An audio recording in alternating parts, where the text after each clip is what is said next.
Hey everyone, thanks for joining me today.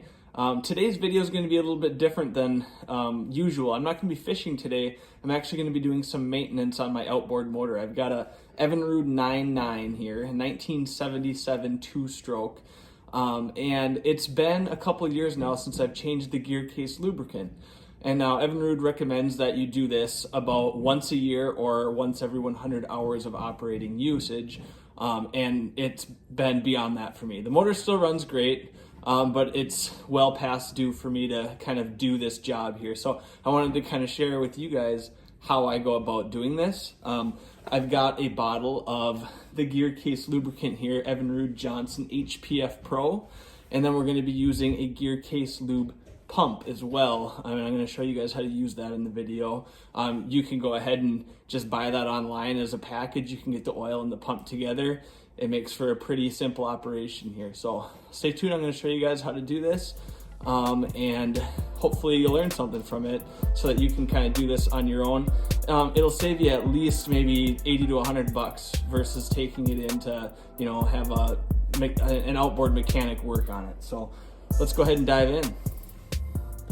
So I'm going to begin the video here by pointing out the two screws that we're going to be removing. They're two flathead screws. You got one on the bottom here. Make sure that you remove the flathead screw, not the Phillips screw that's right next to it. Most of the older model outboards should have kind of a similar setup here with this flathead screw. So that'll be the bottom one. We're going to remove that one first. And then if you look up here towards the top, there's another flathead screw, and we're going to remove that one secondly. So we'll go ahead and start there.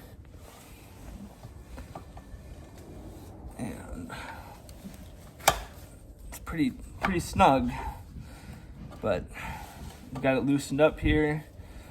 I'm gonna twist that off, and oil might start to leak out, but now we're gonna remove the top one as well.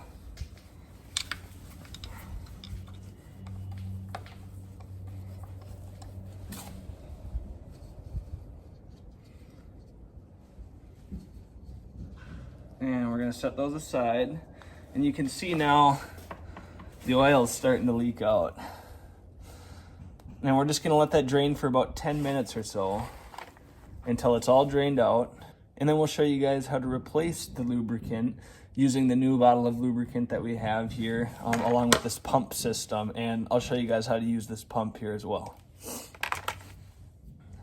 Another important thing that you'll want to have is some sort of a drip tray here or an oil pan. We've got one here. The oil's just kind of dripping away. So after about 10 minutes or so, we'll be able to come back and hopefully all the oil will be drained out and we can go ahead with replacing it.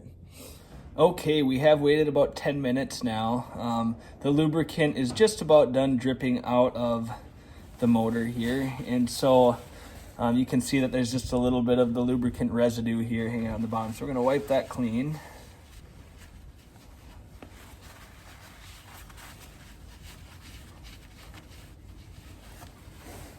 And then we're going to hook up the pump to the lubricant bottle here. So you can see that there's a little pump here, and you just screw that down onto the top of the cork container here. And then this tube here also comes with an adapter. And so we're going to go ahead and we're going to screw that adapter onto the end of the tube.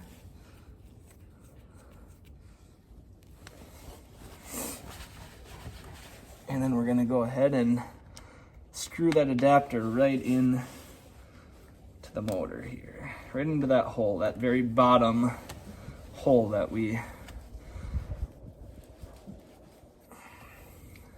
And so now we've got it all hooked up, and we're going to go ahead and we're going to start pumping lubricant into this thing, and we're going to do so until the lubricant actually flows out of the top hole here. So we're going to keep pumping,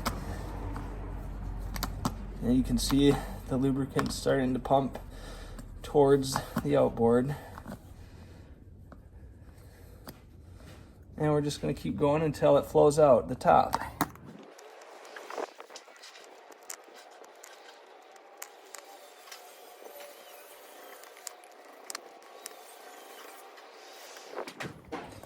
Okay, you can see you can see that the lubricant flowed out the top hole here. So we're done filling the outboard, the lower unit here with the lubricant. We're gonna go ahead and put that top screw back in. First, we're gonna go ahead and wipe that oil away. Paper towel. All right, we're gonna go ahead and replace that top screw. Tighten that in.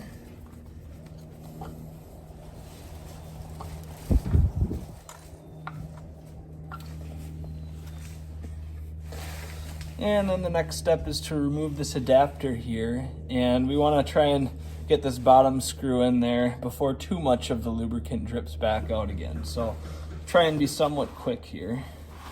Move that oil pan back under.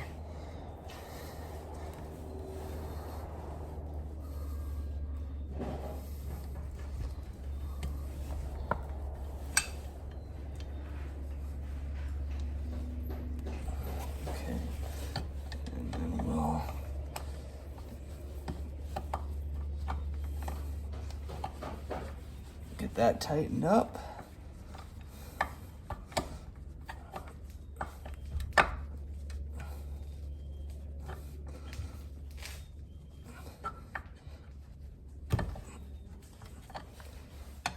right, get that one tightened up.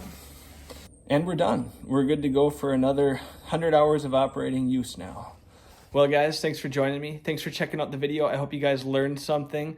You know, with just a little bit of yearly maintenance, you can keep a motor running like this for a long time. I've had this motor for about 20 years now, and it keeps me out on the water. Hope you guys have a good, safe fishing season. Looking forward to seeing you guys out on the water.